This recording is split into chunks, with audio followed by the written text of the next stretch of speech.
వెన్నెల తన రూమ్‌లో బెడ్ మీద పడుకుంటూ ఉంటుంది. ఇంతలో కేశవ తన దగ్గరికి వస్తూ ఉంటాడు. అక్కడ ఉన్న వెన్నెలని చూసి అబ్బా! ఎంత అందంగా ఉందో అని చెప్పేసైతే అనుకుంటూ తనని నిమురుతూ ఉంటాడు. ఇంతలో అక్కడ ఉన్న వెన్నెల అయితే ఒక్కసారిగా తులుక్కున లెగుస్తూ ఉంటుంది. అక్కడ ఉన్న కేశవని చూసి ఒక్కసారిగా షాక్ అయిపోయి "నువ్వెందుకు ఇక్కడికి వచ్చావు నా రూమ్‌లోనికి? నీకు ఎంత ధైర్యం ఉంటే ఇలా వస్తావు?" అని చెప్పేసైతే అడుగుతూ ఉంటుంది. ఆ మాటలు వినగానే అక్కడ ఉన్న కేశవ మాత్రం "ఏంటి వెన్నెల అలా మాట్లాడుతున్నావు?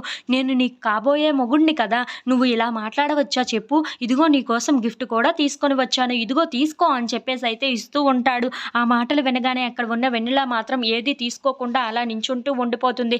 "అయినా నువ్వు ఎవరివి? నా దగ్గరికి ఎందుకు ఇలా వస్తున్నావు? వెళ్ళు ఇక్కడి నుండి పో" అని చెప్పేసైతే అంటూ ఉంటుంది.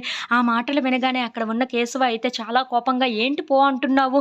నీకోసం ఇంత ప్రేమగా ఒక గిఫ్ట్‌ని తీసుకొని వస్తే దాన్ని కూడా చూడకుండా నన్ను పో అంటున్నావేంటి? నేను నీకు కాబోయే భర్తని. నువ్వు నాకు ఎలా రెస్పెక్ట్ ఇవ్వాలో అది గుర్తుపెట్టుకో" అని చెప్పేసైతే అంటూ ఉంటాడు.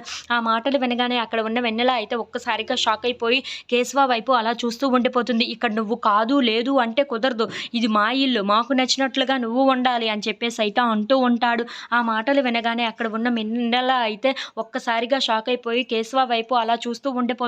ఇంతలో అక్కడ ఉన్న కేశవ మాత్రం ఆ గిఫ్ట్‌ను ఓపెన్ చేసి "చూడు వెన్నెల నీకోసం ఎంత మంచి గిఫ్ట్ తెచ్చానో. ఇది చూడు ఎంత బావుందో" అని చెప్పేసైతే తనకి తెచ్చిన ఫ్రాక్‌నైతే చూపిస్తూ ఉంటాడు.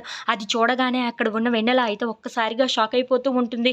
ఏంటి వీడు ఎలాంటి డ్రెస్ తెచ్చాడు అని చెప్పేసైతే అనుకుంటూ ఆ డ్రెస్ వైపు అసహ్యంగా చూస్తూ ఉంటుంది. అది చూడగానే అక్కడ ఉన్న కేశవ మాత్రం "ఎంత బావుంది కదా ఈ డ్రెస్. మన ఇద్దరికి పెళ్ళైన తర్వాత శోభనం రోజు నువ్వు ఇది వేసుకొని అలాగే పాల గ్లాస్ పట్టుకొని అలా నడిచి వస్తుంటే ఉంటుంది చూడు ఆ థ్రిల్లే వేరు. దానికోసం నేను చాలా ఆతృతగా వెయిట్ చేస్తున్నాను" అని చెప్పేసైతే అంటూ ఉంటాడు. ఆ మాటలకి అక్కడ ఉన్న వెన్నెల అయితే ఒక్కసారిగా షాక్ అయిపోయి అలా కేశవ వైపు అలా చూస్తూ ఉండిపోతుంది. ఇంతలో అక్కడ ఉన్న కేశవ అయితే "చూడు చూడు నీకు ఎంత బావుందో" అని చెప్పేసైతే తన ఒంటి మీద పెడుతూ ఉంటుంది. ఇంతలో అక్కడ ఉన్న వెన్నెల అయితే తన చెంప మీద చాలా గట్టిగా కొడుతూ ఉంటుంది. "ఏంటే నన్నే కొడతావా?" అని చెప్పేసైతే కేశవ తన మీదకి వెళ్తూ ఉంటాడు. ఇంతలో అదంతా చూసి నాగమ్మ అక్కడికి వచ్చి "ఏం చేస్తున్నావురా? పెళ్లి అయినంత వరకు కాస్త ఆగమని చెప్పానా లేదా? మర్యాదగా ఇక్కడి నుండి వెళ్ళిపో" అని చెప్పేసైతే